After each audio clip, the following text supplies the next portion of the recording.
this entire episode, I just was thinking, like, matter of fact, where's everybody from? You know what I'm saying? Like, it was real equal opportunity horniness kind of ruminating around the space. And it just let me know that, like, we're back. I am Bobby. Welcome to Culture Kitsch. Season 2, Episode 2 of Interview with a Vampire. We are now in Gay Paris, and it's a big emphasis on the gay. But we're finally in Paris, y'all, and you can tell because the skyline is different. I think in Episode 1, it reflected the skyline of like a war-torn Romania, because you could see like a little like explosion in the beginning.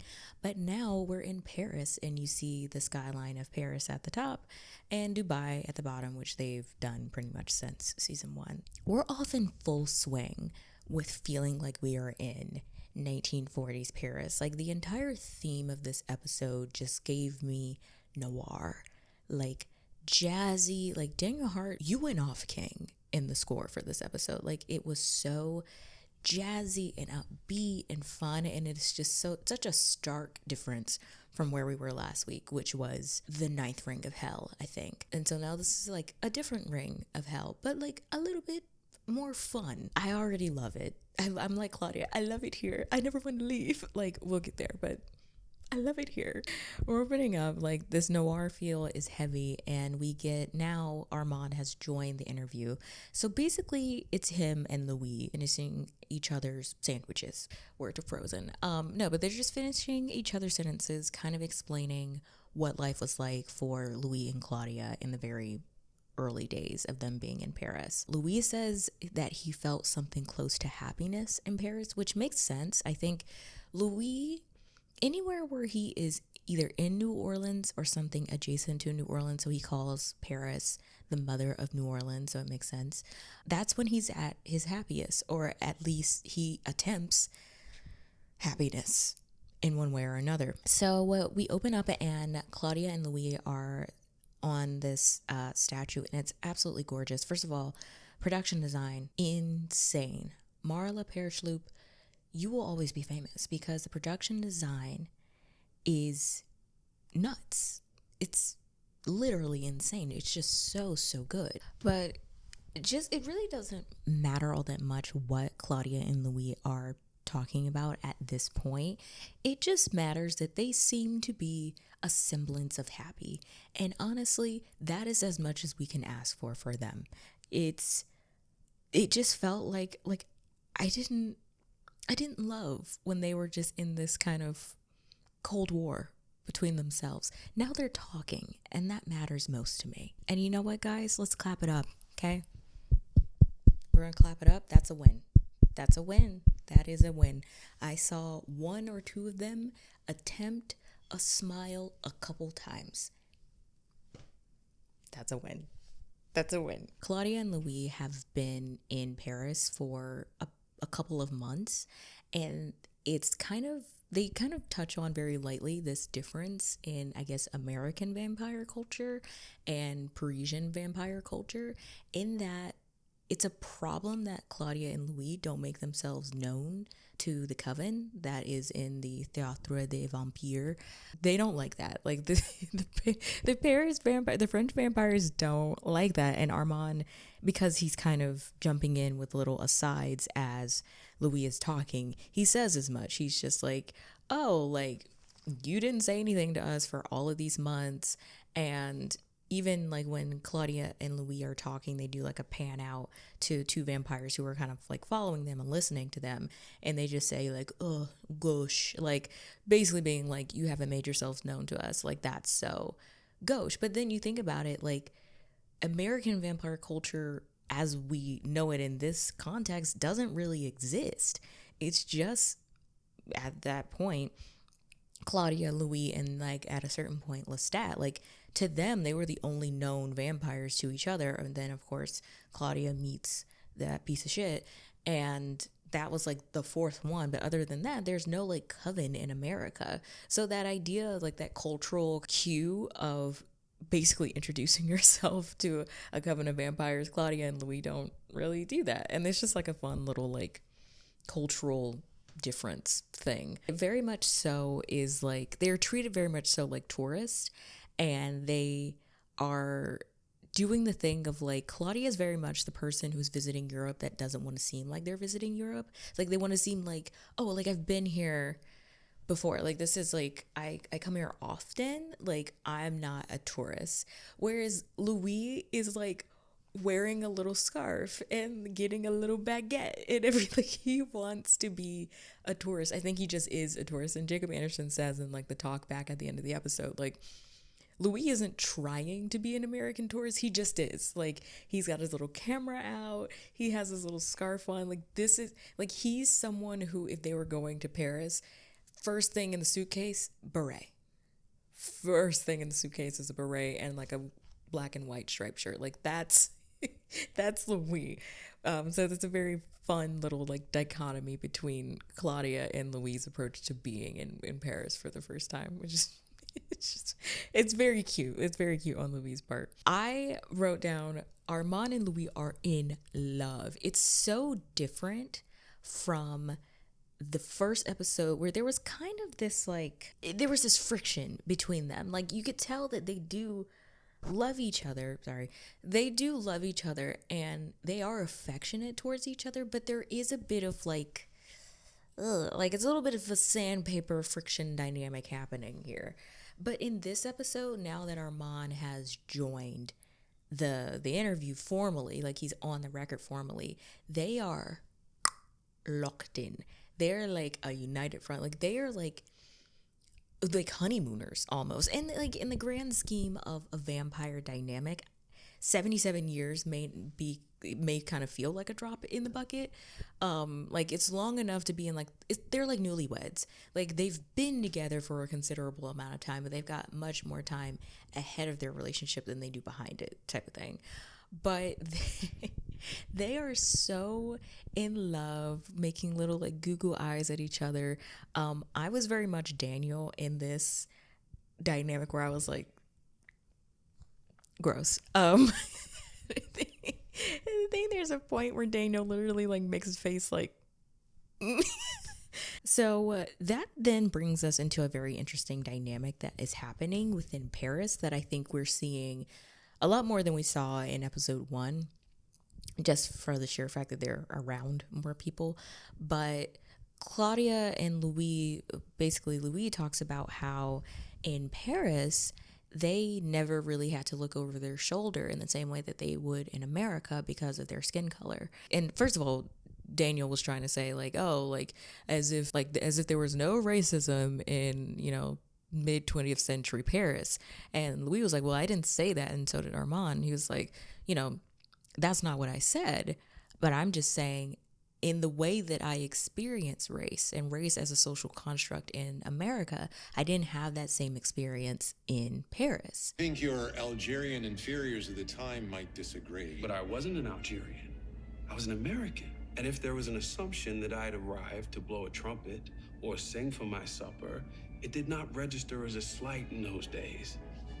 I was just grateful knowing no one wanted to lynch me or direct me to the far end of the cafe counter. So it just shows the kind of ever-changing dynamics of race, both in the show and just location-wise, because it's very interesting how race functioned even in America, in New Orleans, when we're kind of seeing it. Like Louis experiences overt racism in a lot of ways, but due to factors like colorism and even like classism to a certain extent, he was afforded a little bit more mobility than maybe other Black people in the area might have been afforded. But I understand what he's saying in this regard, where he's just like, a lot of my concern in America was violence being enacted upon me. You know, like I can deal with if Parisians think I'm just here to, you know, play the drums or sing or whatever, I'm just an entertainer here. Like, that's fine. They don't want to kill me, and that's why I like it here. And it just reminds me of how there were so many in and around and kind of beyond this time. There were so many Black scholars and artists and everything that did kind of make pilgrimage to Paris around this time. Not to say that they didn't experience any semblance of racial prejudice, but it was different than the racialized violence than they would have experienced in America, which is the point that Louis was trying to make, which I thought was a very interesting one. There's also, before we wrap up, just to really get these lovebirds settled, when Daniel's like, are you guys going to finish each other's sentences? Which was a question that I also had. I'm not going to lie to you. Like, I think they're cute together. Listen, actually, let's take a pause for a second. When it comes to these recaps and reviews, I want to tell you the type of viewer I am when it comes to this show. I'm sorry, I'm not really like super big on the ships and things like that. I respect it. Please don't jump me. I respect it. But that's just not how, like, I don't go into this show like looking for those moments. So I don't have couples that I super hate. I don't have couples that I super love. Like I said, I'm a where's everybody from type of gal. Equal opportunity horny. Whoever wants to get together, they've all sampled each other at one point in time. I'm not going to be beholden to like one specific couple. So on pause, let's keep going. When Daniel's like, are you guys going to do this the whole session? They are just like, we've been together 77 years. And then Armand is like 47 more than him and Lestat. I was like, Armand, like, you too old to be acting like that. I'm sorry. You were too old. Get a grip. I know that you're like happy that you've been with Louis longer than Lestat was with Louis, but like, Petty, get a grip, please. He was so happy too. He said 47 more than him and Lestat. And he was cheesing. I was like, oh, brother, here they go.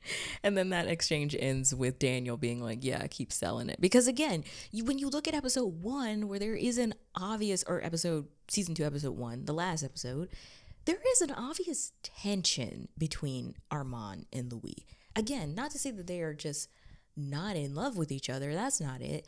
It's just that there was a bit of friction, and now this is like a complete 180. Like they are lovey-dovey turtle doves in love, very puppy love, like very much so like we're so in love. That's them in this episode, and it's just a stark difference. I'm just saying, it's a stark difference. Armand kind of illuminates that Claudia and Louise not making themselves known to the coven presented problems for them even outside of that. Like Claudia and Louise, they're moving like they would in New Orleans. They take someone per night, and where they're dumping their victims' bodies, we don't really know.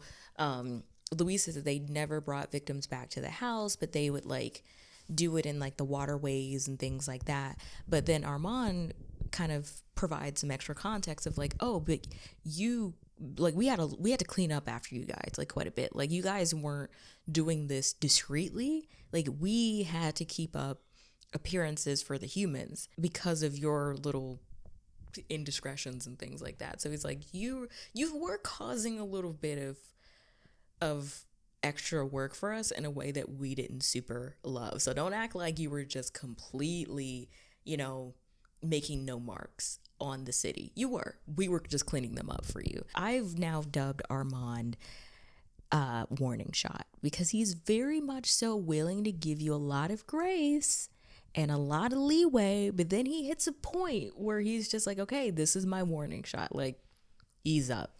That's the kind of vibe that I get from him in this episode. I will say, I think it came off that I didn't super like Armand in the last video that I did. I do like him. He's just, I'm apprehensive. There's something up that I'm smelling, and I just want to know what it is, pretty much. But he's cool. I liked him more in this episode, I will say. Basically, they are just talking about how Armand and the coven were stalking Claudia and Louis for some time, trying to kind of goad them maybe into making the first move of saying something, and they weren't doing it, so they had to take it into their own hands and do kind of some recon work on them and figure out like what their deal was, like why are they here. Meanwhile, Claudia and Louis are just like, la-di-da-di-da, like Louis taking up photography, like Claudia's pickpocketing people, like they have no sense that this is what's happening. So then we find out that, like I said, Louis has taken up photography as a little hobby of his. And then Armand is like, vampires with hobbies, insanity. I'm sorry, if I was a vampire and I'm gonna be alive forever, I'm taking up scrapbooking or crocheting or something. Like, you gotta fill in the time between when you're killing people and the everything else of life. Like, I don't know. I listen. I get that their schedules are probably full, but Armand being like, "Oh, vampires with hobbies, insanity." Well, what is he supposed to do? Let him have a little camera, whatever. I don't know what the alternative is, but apparently, vampires with hobbies is insanity. I don't know. I think Louis, just playing armchair therapist here, armchair psychologist here. I think Louis is a character who, both in his human life and in his vampire life, wants to make a mark, I guess. Like, he wants to be seen. That's what it is. He wants to be seen because to be seen is to be loved.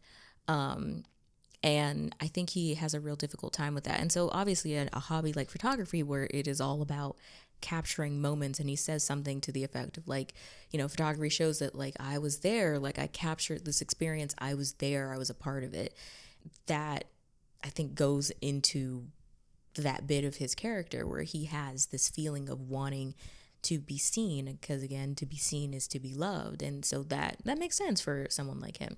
And also, it's just so funny because Louis is absolutely that girl that always has like a film camera around, and I just love that for him because I think it fits him.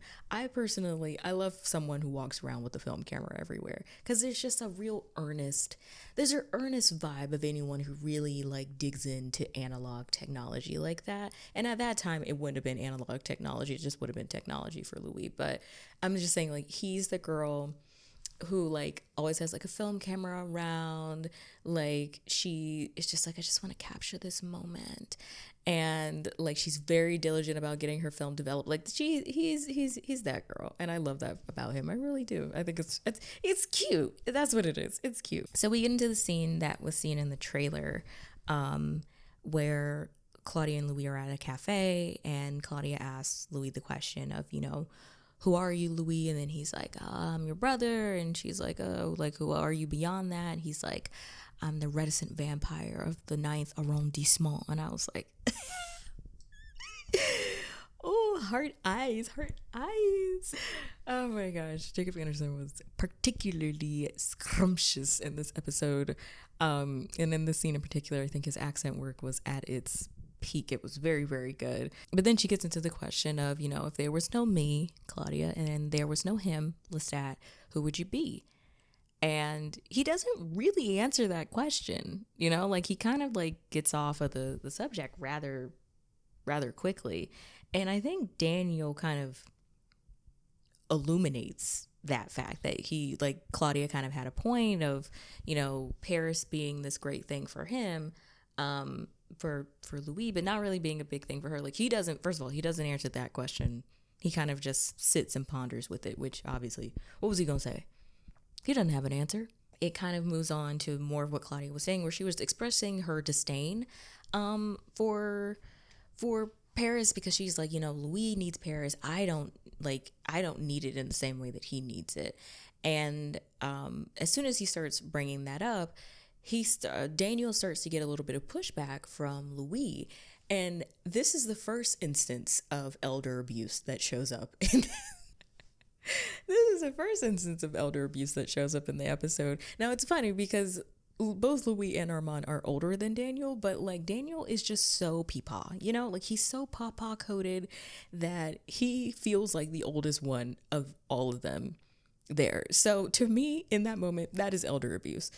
So because Daniel was doing the thing that he's been doing, which is kind of, you know, poking fun and giving them, you know, like shit for the things that they say, or like when they are not being honest with themselves, I guess as a united front, Louis and Armand can now go digging through Daniel's memories, and he's like calls out what they're doing. He's like, the fishing rod in the head.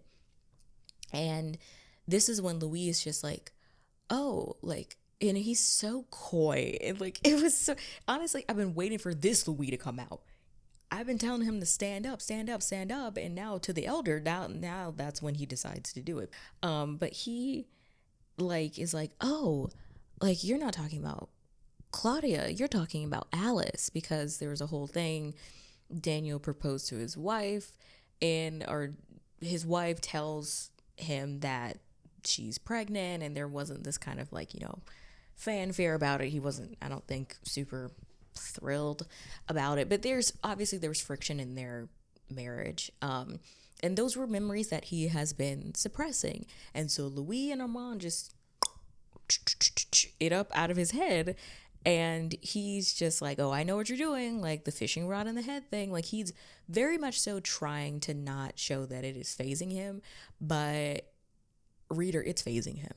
It is phasing him. He is phased by this. Like this little memory digging thing that they're doing with him.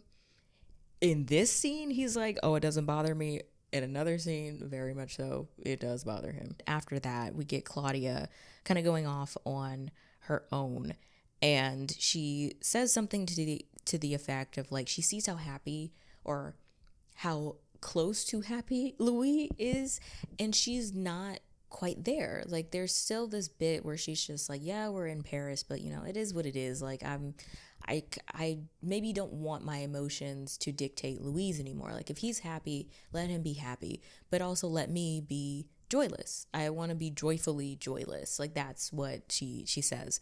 And she's doing this as she's walking down a street, and she stops at a shop, and she sees a woman in the shop tending to a dress. And we can assume, and not we can assume, she is, the woman that she's looking at is Madeline. And Madeline will eventually be a significant character later on in the season. If you're familiar with who she's supposed to be to Claudia, she is in, I can only speak for the movie at this point because I haven't gotten to this point in the book yet, but she is the character that Claudia goes to get in the movie to be a mother figure to her. And I think the exact scene is like, she's talking to Louis, and she's just like, I haven't tears enough for what you've done to me. You give her to me, Louis! Do this before you leave me! give her to me as a companion when you go off with Armand in the movie, basically. So in this is who her companion is supposed to be, but it's not, I don't think, going to be like a mother-daughter thing, obviously. I think they're going to be like romantically involved. Now, upon a first and second watch, now with some further confirmation talking to people on Twitter, I've gotten this clarified for me. But on the very beginning of the watches, the man, when he's talking to Claudia, she's looking in the window and wants to go into this dress shop because number one, she sees a dress that she likes, and then number two, she sees a woman that she likes inside the shop. He's just like, oh, mademoiselle, like, no, like, and then he does like a Yahtzee salute. And so I was like, oh, what? Like,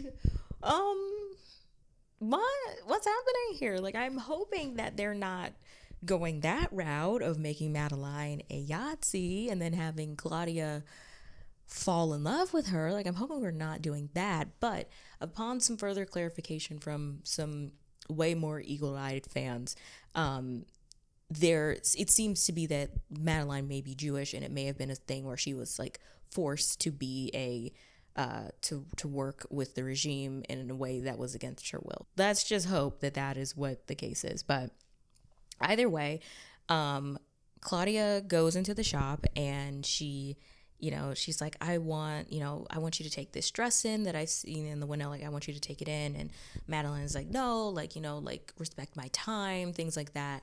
And she talks to her as if she's like a child at first. She's like, oh, like, I don't have time for you to play dress up in my shop. Like, your womanly figure will come in soon enough. And then Claudia says something to the effect to suggest that she is a woman, because she is, but just her body hadn't developed in that way. So I guess that was her way of saying, like, like, I'm not a kid, pretty much, without obviously saying it outright, because she doesn't say that she's a vampire yet. So she kind of like takes out a hunk of like bills and coins and think like a a bracelet or something like that. She's just like, I want you to take that dress in for me for fit to my body, and I want some gloves. And you can kind of see like a little bit of a spark that's cropping up in between them. So it was like a fun little meet cute between Claudia and Madeline, and hopefully we will get more of that storyline in the next episode, but obviously it will develop over the season. We are now back to the interview, and it's Louis and Armand still kind of explaining this kind of cat and mouse chase that was happening between them and the coven, and real Rashid, justice for real Rashid, he brings out a heaping stack of like photos that Louis had taken, and it was just a picture of a bunch of guys that they had like either killed or fucked or whatever, like, you know, just past conquests, needless to say.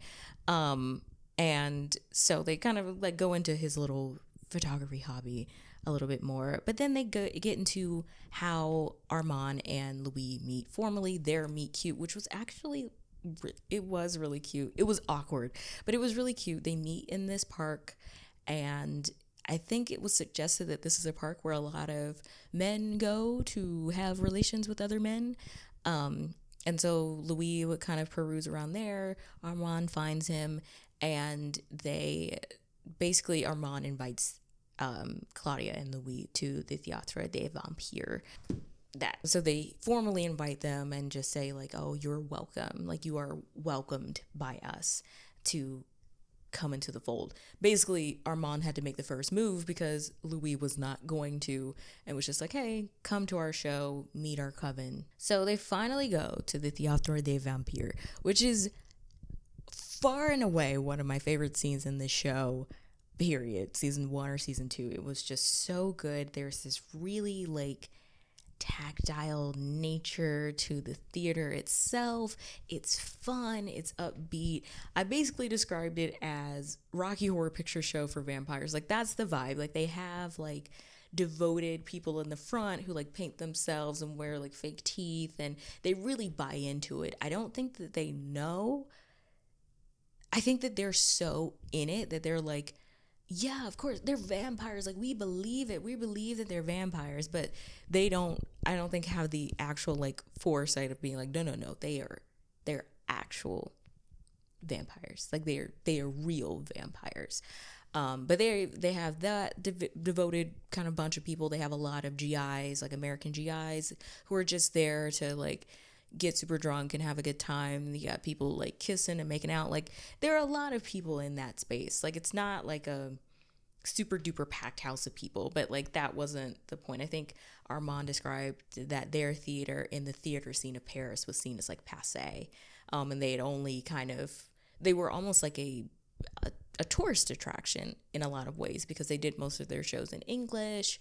A lot of the people who visit there are not actual like Parisians, but they're like, you know, foreign GIs or things like that. Like, there are Parisians who do give them, you know, service and things like that, but not all that often. So they're kind of like, they're like tourist theater pretty much. We get into the show, and we get to meet Santiago. We get to meet Santiago, who's played by the incredible Ben Daniels. And I wrote down, what do I have in my notes? I said, I want Santiago in a way that is troubling. And that is every bit true. There's something about this performance that I was feeling it. I was so down. Like, I would have been one of those people in the front being like, Santiago, like with my face painted, like faked. I would have been in there every single night. Absolutely, I would have. Like, hot, so hot. Anyways, but he gets into his spiel, kind of talking about like what this is, and of course he's just like, we're vampires, and no one believes him, and all those things. And then before the show formally starts, he says like, you know, everything you see here is real, and you're all complicit, and I find you repugnant and appalling, and I love you for it, even though you disgust me. You could tell that I really was like, I was locked. Like, me and Santiago, we are here. We are locked in. But it's so funny that like he's everything that he was saying, like there's this kind of dual truth thing that happens with literally every character in the show. And it's not that they're being purposefully deceitful. I think they are being honest in a lot of ways, but sometimes you just don't know like what's real and what's not. And it's not, again, it's not, I don't think in like a malicious way, but it's just this kind of like this thing of like you just don't know, you know. And he's basically like, everything you're gonna see here is real, and everything was real, including the final act. And that was what Armand was saying. Like the other plays that you see throughout the show are actually really cool, and they reminded me of like early Alice cartoons from Disney, or like Fleischer cartoons. Like you have this thing of a human person interacting with an animated like background. It would more so be like a human person being put into a bit of animation, but this was kind of like the reverse of that.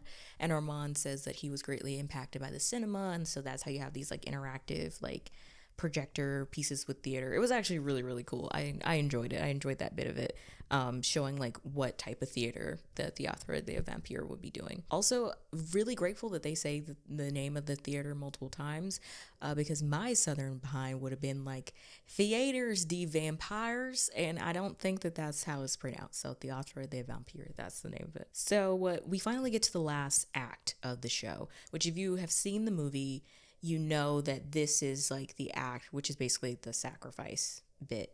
I went back and watched the movie scene, and it is so much more upsetting, I think, than this one is. I think this one is also upsetting, but there's a certain layer of, I don't want to say it's beauty particularly, but it's a layer of something that makes it alluring to watch, whereas in the movie it felt a little bit more egregious. I think it's the nudity, like that they, in the movie, if you remember, they stripped the girl down like kit and caboodle all out, whereas in this it's a little bit more tastefully done, I think, when comparing the two.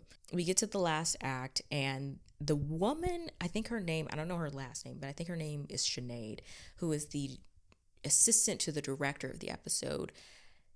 She plays a character named Annika, and all I put was work diva. Like, she went in with like a plan. All she needed was the platform. She had the plan. All she needed was the platform. Like, she was like, I'm gonna make a meal out of this like minute of screen time that I have, and she did. Like, she worked it out. She was so believably terrified. Like, she looked like a person who was at the brink of death and trying so desperately not to be there. It was there. This show has so many phenomenal performances and actors in it, and even whether it's a big part or a small part, like, it doesn't really matter. Everyone turns it out, like turns the party like that. She was, oh my god, so good. So obviously she gets by all the vampires, like mainly Santiago, because he says, do you know what it means to be loved by death, which is the name of the episode. And that's what he says to all of his victims. It kind of lulls them, I think, into kind of a bit of a hypnosis state, kind of. And then he says, no pain, and then bites her. And again, it was what in the front of my mind, I was like Louis, where he was like disgusted and he was like, so appalled. But then the back of my mind, I was like Claudia, where I was like, more.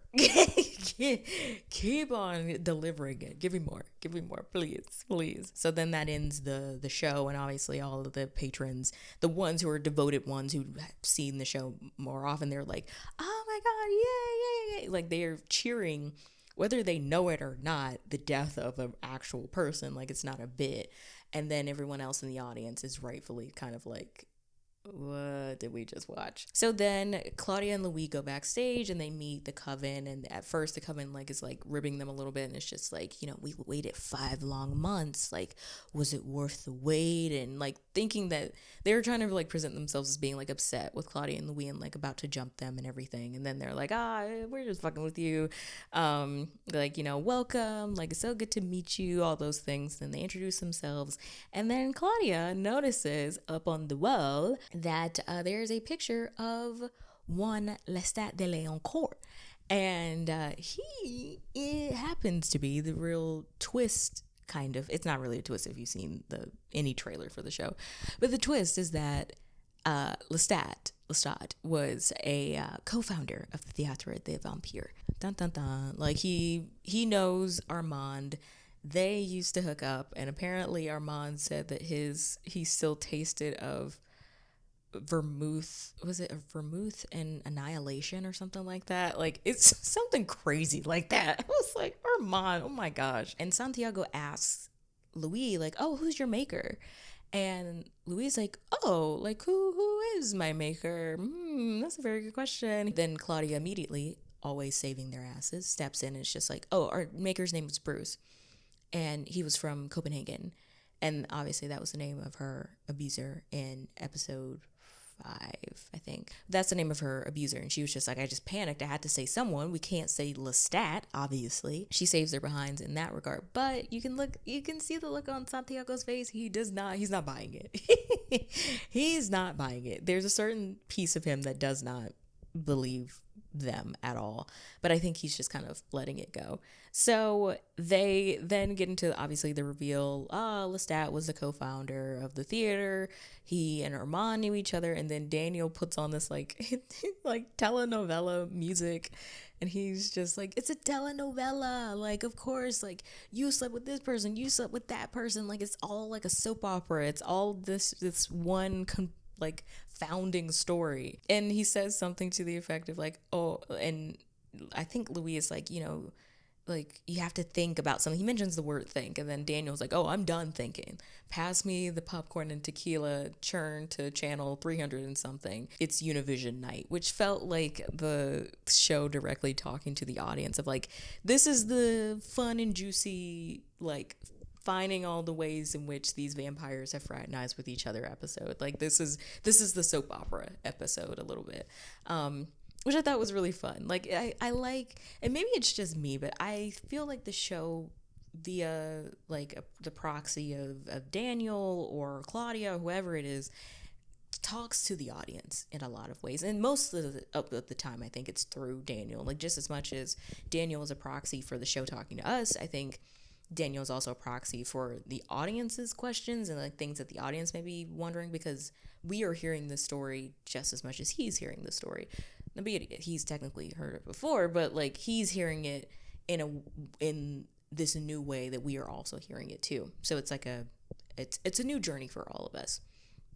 But he was just like, so you both fucked Lestat? Like, he's making a meal about it. Like, he's just so like, oh, these highly intellectual hottie-toddy vampires have all been with one another. Like, they've all been together. Like, so funny. Like, this is just a telenovela. Like, y'all are trying to make this story more complicated than it actually is. And, and then it just becomes a whole thing. So then we cut to Claudia and Louis are obviously talking about their debriefing after going to the theater, and you get one of my favorite line reads in the entire episode, which is, They got a fucking shrine to him. when talking about how, like, now Louis panicking because he's like, oh my god, Lestat is like known by everyone. What are we gonna do? Like, they can't know that we killed him, because then we're gonna be in trouble. And then Claudia's like, if you zip your lips mentally, then they won't know. Like, just don't think about it, and then they won't know. Idiot. Like, she's just like, you do too much talking up in your brain, and that's how they know stuff about you. Just like I know you are trying to bump uglies with Armand. And then she says, I can't even repeat what she said, because I was just like, Claudia, why did you say that? Then they get into the fact that, like, she's just like, weren't you full of pride? Like, didn't you see them? Like we were killing people right in front of their dumb faces. Like, I felt a sense of pride and being a vampire and all those things. And Louis, obviously, humanitarian Louis, was like rejecting. It's just like, no, like, I was disgusted by it and all these things. But it just further reminds me of Louis' obsession with humanity and this forlorn obsession with humanity that abandoned him so long ago. Like, he still has this want and desire to be around humans in a way that still is kind of like assimilating into their fold. Like, he cannot embrace the fact that he is a vampire fully. Like, he still wants to be, I think, accepted by humans in a weird way, even though there are many bits of him that feel, I guess, like, that transcends beyond humanity to him. Like, but there's still this bit of humanity, like, that he can't really, and I don't know if it's necessarily humanity or if it's just vampirism in general, where he just really cannot lock into it. For whatever reason, he just cannot lock into it. And she's just like, you should feel pride in who you are. I feel pride. Like, we should hang out with them more. Like, we need to be around more vampires. And he's just like, oh, I don't know. Blah, blah, blah, blah. And she's like, yeah, go back to your photos, worshiping your humans in the red light. But, like, I want to be around my own kind. Like, so don't mess this up for me. Like, basically, she's just like, I want to go back. You will not mess this up for me. You can worship your humans in your photographs, but when it comes to this, the fold of this theater troupe, these group of theater kids that I love, you will not be messing this up for me, Louis, okay? Like, she's drawing a line in the sand of, like, you mess up a lot of things for me, you won't be messing this up. Absolutely not, period. So then we get into another devastating scene. I think any scene where Dreamstat being a conjuring of Louis' subconscious shows up, it's going to be heartbreaking. It's just going to be it's going to be devastating. It's going to be heartbreaking. Just lock in for it. So Louis goes to these bankers or whatever that Lestat used to do business with. And he was basically just like, hey, I haven't talked to him in a little while. Has he done business with you guys lately? Like, do you know if he's alive and everything? And then the banker's just like, hey, I already know who you are. I know what you mean to Lestat. I haven't talked to him since, I, like, the last time we had, like, some wires done for him or whatever. And assumingly it was the last time that they had correspondence was for the party that they threw in episode 7 of season 1. But he's just like, I haven't talked to him since then, but I can't legally pronounce him dead. But if you're here asking if he's still alive, I can assume just between us that he's probably dead. So I should give you this. And so he gives Louis a box that I guess was left by Lestat. And in the box is a note, a letter. And the letter basically is saying, like, Lestat is saying, if you're reading this, then that means that we are now existing in two separate worlds. Like, he makes clear, he's like, I'm not dead. We just exist in two separate worlds. And he goes on to talk about how, like, whoever is very, very, very interesting. But he says, it's not my own death, but the fact that we now live in two different worlds.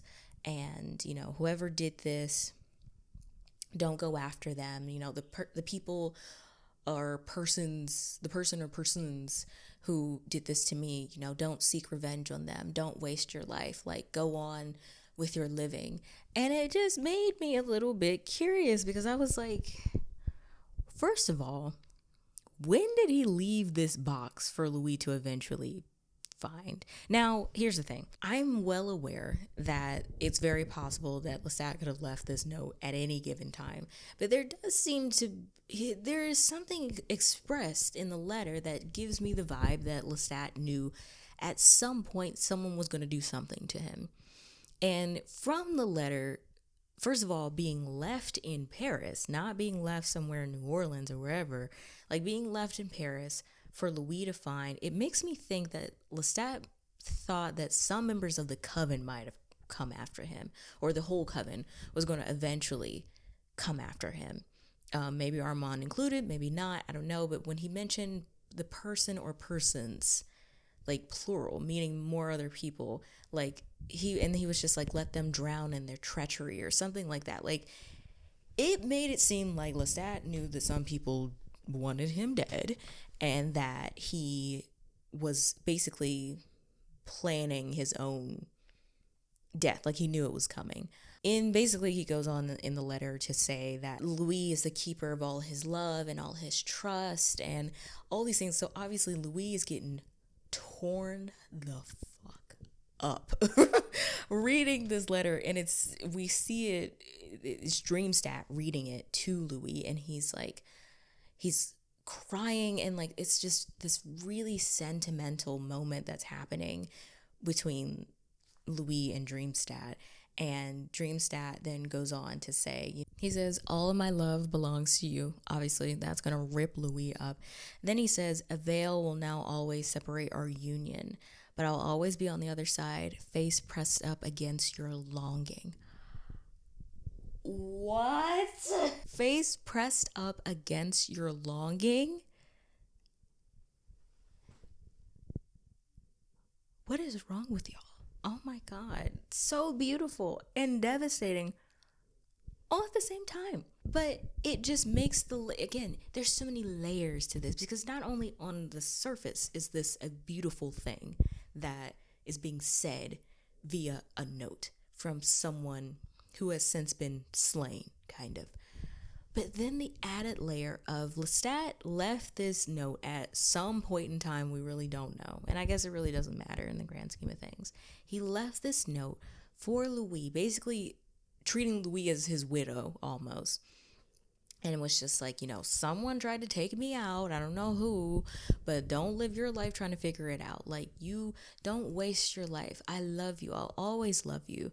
And then it's just the layer that Louis is reading that, knowing that he is the person or persons that put them on these two different worlds now. Like, not his death, but puts them in two different worlds. Like, he is now, guilt is his only emotion now. Like, he knows, he's just like, it was me. I was the one who killed you. Louis, he's gonna crack up. He's gonna crack up, because that's crazy. That's insane.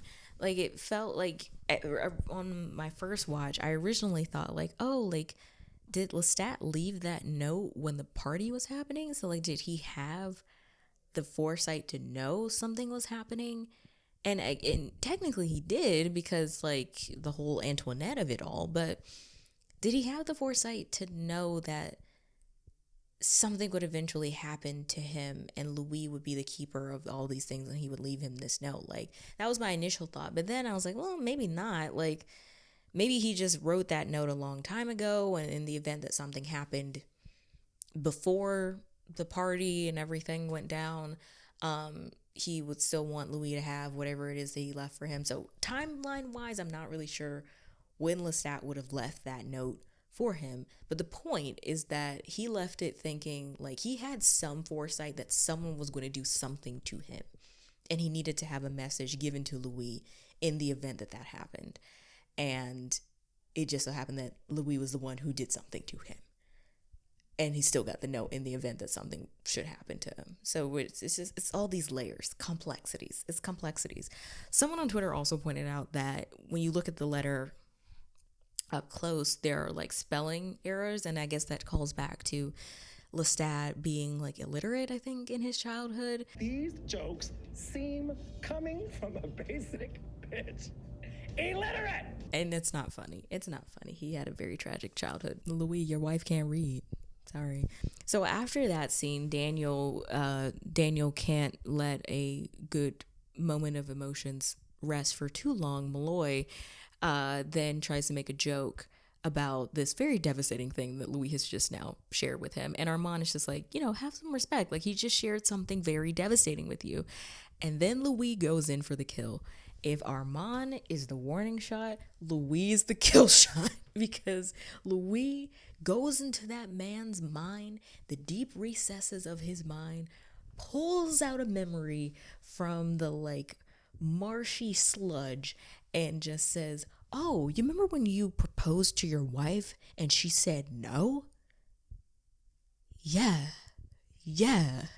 Remember that, okay? And that, them digging through Daniel's memories, then triggers something that happened in San Francisco years ago with them digging into his memories again. And so that triggers, like, he gets a memory of Armand doing the same thing to him. And that shuts him up real quick. Daniel, was he silent or silenced? He was silenced in that moment. He was silenced in that moment. Because he is just like, whoa, okay, whatever. Like, let me shut up. But Louis not having it. He's just like, yeah, shut up. That's what I thought. Like, he's like, I'm not having it. So like I said, Armand, warning shot. Louis, kill shot. Like, and in that moment, Armand does try to, like, I don't know if it's necessarily soothing Daniel, but he does notice that he is, like, getting noticeably flustered by this exchange that's happening. And he's just like, your wife said no because she didn't trust you. Like, you didn't give her a reason to trust you. And I think he was trying to add context. Like, she wasn't just saying no to say no. Like, these are the reasons why she said no, which in that moment, it's still like they're still digging through his memories and, like, adding context to a moment. But Armand, I think, was trying to be like, I told you, I warned you. And then Louis goes in for double the kill, and it's just like, do you want us to tell you if she thinks of you, if she even thinks of you at all? And he was like, because we could do that. I was like, Louis, where was this? Where was this with literally anybody else? So then we get to the final scene of the episode, where Louis and Armand and Claudia and the Coven are now perusing through the streets of Paris, and it's this really cool cinematic feel to it. Like, they're on these motorcycles and they're just roaming through the streets of Paris, and it's like these, like, cross cuts of like different, Parisian signs and things like that. And it's like this very, like, jazzy, like, music noir feel to it. Again, the score for this episode reminded me a lot of the score for Who Framed Roger Rabbit, because obviously that's a noir, and then this kind of has a noir feel to it as well. But it's just so dynamic and cinematic and fun. It felt like a movie. Like last night felt like a movie. Like, that was them, like, in that moment. And then they show up at this mansion, which in the talkback they call the scene Murder Mansion. And in it you see why. But it's apparently the estate of the Lacroix family, who's basically been hoarding wealth while other people have been, going hungry in Paris. And so they're like, have at it. Like, go kill them all. And when I was watching, because the first time I watched it was at 3 a.m., obviously. And when I was first watching it, I was like, La Croix, like the soda? La Croix of the sparkling water fame? That La Croix? Obviously not, but I just thought it was funny. As the Coven and Claudia are going through the house, murdering people, doing all the things that they do, Armand and Louis are having a little bit of a moment outside, and Louis is just like, I've been thinking about you, and Armand's like, well, I've been thinking about you too, and I think I like you or whatever. And they have this very, like, sweet and sincere blah, blah, blah moment with each other, where they're just like, I've been thinking about you a lot. It's like, oh, I've been thinking about you a lot, and what are we gonna do about that, and all these other things.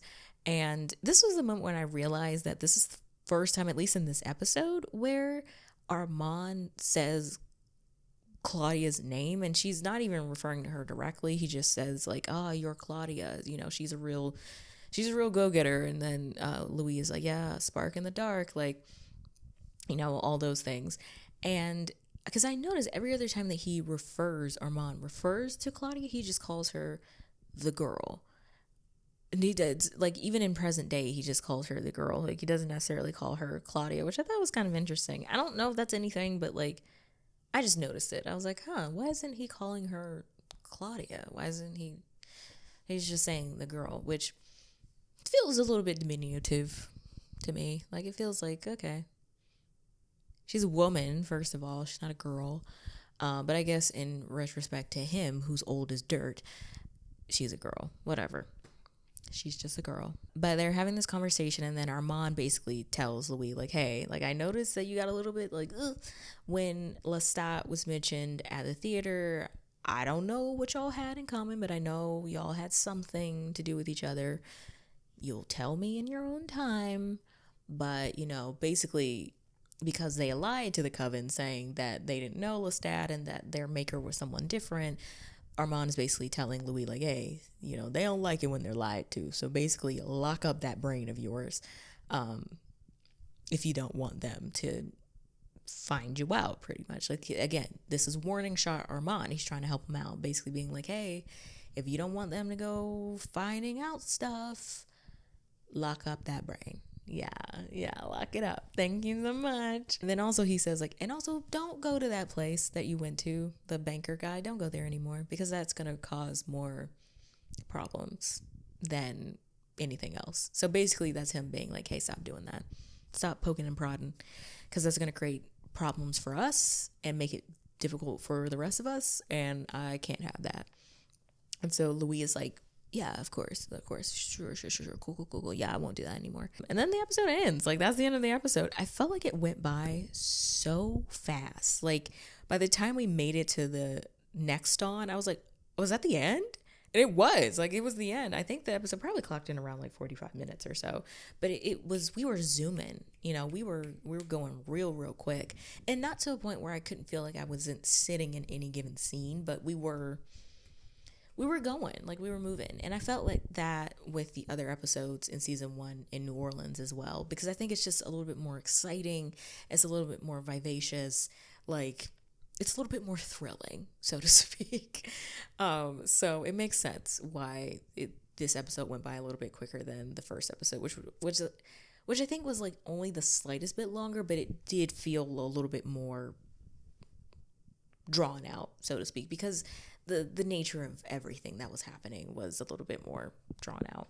I thought the episode was great. Like, I know I said last week, like, oh, we're so back, but this episode, like, metaphorically, we are so back. Like, this felt like the show that I fell in love with in season 1. Like, I think the environment of Paris is similar to the environment of New Orleans. It's a little bit uncertain, but it's very fun and vivacious, and like, there's this sense of life that is flowing through this location that you can really feel, that kind of mirrors New Orleans. I think the performances in this episode were really great. I think the standout for me in this particular episode was Santiago. I thought Santiago was great. In addition to him, Annika, like I said, work diva, like, she ate that up. Like, a minute scene and she ate it up. Brilliant work. And you know what, Armand, just really great performance all throughout. Like, I think there's this, like, very playful aspect to him. Like, we got a little bit more of Armand in this episode, but there's also this very quiet, domineering spirit about him. Like, you can tell that he is a 500-year-old vampire. And I think Louis says something to the effect of, like, oh, like, he's a he looked like a little boy pretending to be a gentleman, but then I felt his ancient power immediately. Like, he does look very young and like he could be, taken advantage of or whatever, but then he's got this, like, air about him that he's just like, you're not gonna fuck with me, and you won't. The production design, so good. They talk about it a little bit in the talk back at the end of the episode, but they filmed all of these scenes, especially in the theater and in Prague. And they talked about how Prague can play for Paris in a lot of ways, but the particular set of the theater, which was like an actual old theater, I thought was brilliant. The production design, Mara Lapierre-Chaloup, phenomenal work, stunning work done by everyone on the show, but especially like the production design is particularly great. Also want to give a shout out to Carol Cutshaw, like the costume designer for the show. She did phenomenal work in season 1, phenomenal work in episode 1 of season 2, and I think what really shone through to me was Santiago's like beginning frock that he wears at the beginning of the theater show, and then the purple dress that Claudia wears, I thought was just absolutely darling, but also felt a little bit more adult. Like, she didn't look so much like a kid, I just thought it was great. Costume design was great, production design was great. Daniel Hart, that score, Oh my gosh, that score. It was jazzy and upbeat and brilliant. But that's it. That's it for this week's episode. I hope you guys enjoyed it. Hope you guys enjoyed my little recap review. I want to say thank you so much to anyone and everyone who watched last week's video. It's doing great, much better than I thought it would be doing. So I really appreciate you all just being here, hanging out with me, and talking about this show that we all really enjoy. Be sure to like, comment, subscribe, all the things while you're here. I'm going to be here every week talking about Interview with the Vampire, and soon and very soon I will be talking about things that are not Interview with the Vampire, bringing out some video essays, reactions, commentaries, all that fun stuff. So don't forget to subscribe so that you get the latest from me. So don't forget that I am Bobby. This is Culture Kitsch. I don't have an outro yet, but I'll see you next week.